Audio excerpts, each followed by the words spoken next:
Саламатсыздарбы биздин катталуучулар жана достор. Мынакей Ошто ушундай популярный болгон үйүбүздүн жанына ушундай магазин салып бергенбиз.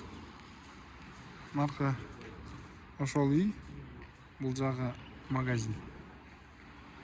Сиздерге бүгүнкү чыгарылышта ушуларды көргөзүп беребиз.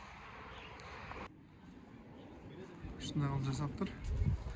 Алдын чоң кылып, эгер ушундай жасатам десеңиздер, ушундай кылып алдын ачык кылып деле куюп бере беребиз.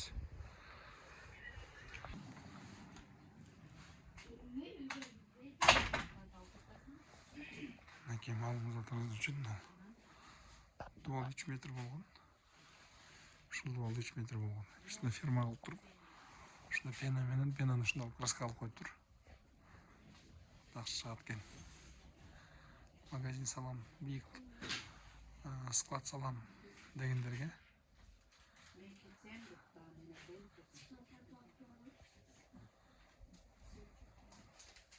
маалымат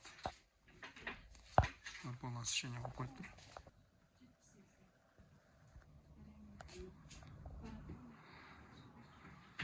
Ортосуна профиль коюп туруп, фермаларды ошого алып коюптур.